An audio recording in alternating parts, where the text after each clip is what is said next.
దేవద్రవ్యాలు అంటే పువ్వుల దుకాణాలు, కొబ్బరికాయలు, ఒకటేమిటి దేవద్రవ్యాలకు చాలా చాలా పసుపు, కుంకాలు, చందనాలు. అందుకో మహానుభావుడు అన్నాడు, హిందూ దేవాలయాల వల్ల ఆర్థికంగా భారతదేశానికి ఎంత పుష్టి వస్తుందో ఒకసారి పరిశీలించడం లెక్కగట్టి చూపించారండి. అలాగే ఆలయాల వల్ల దేవతా ద్రవ్యాలు కొనడం వల్ల ఇది తెలుసుకుని హిందూ మతాన్ని మట్టు పెట్టాలని చూస్తున్న అన్యమతస్థులు కూడా ఈ దేవతా ద్రవ్యాలు అమ్ముతుంటే మనం కొనుక్కుంటున్నాం. వాళ్ళు ఎలా చేస్తారంటే వాళ్ళ పద్ధతి ప్రకారంగా వాటి మీద ఉమ్మి వేసి కూడా అమ్ముతారు. మనం సిగ్గు లేకుండా తెచ్చుకుంటూ ఉంటాం. మనం ఒక పంతం పెట్టాలి, అలాంటివి వాళ్ళ దగ్గర తెచ్చుకోము అని. కనీసం తెచ్చుకున్న కడిగైనా వాడడం లేదండి. అలాగని ముందు మనం చెప్పేది మాత్రం అలాంటివి కొనవద్దు అని చెప్తున్నాం. పైగా చిత్రం ఏంటంటే వీటి వల్ల వాళ్ళు బ్రతుకుతూ ఈ ధర్మాన్ని దెబ్బతీయడానికి ఎప్పుడూ పరాయి దేశంలో ఉన్న ఆతంకవాదులకి సహకరిస్తూ ఉంటారు. ఇది ఎక్కడున్నా ఇదే జరుగుతుంది.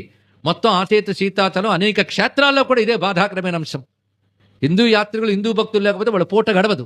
అయినప్పటికీ వాళ్ళ దృష్టి అంతా కూడా హిందూ ధర్మాన్ని దెబ్బతీయడానికి, ఎందుకు కృతజ్ఞత అనేటువంటిది వారి మనసులో ఏ కోశాన ఉండదు. ధర్మాన్ని మట్టు పెట్టడానికి మాత్రం ఎప్పుడు సన్నద్ధంగా ఉంటారు, ఇది తెలుసుకోవాలి.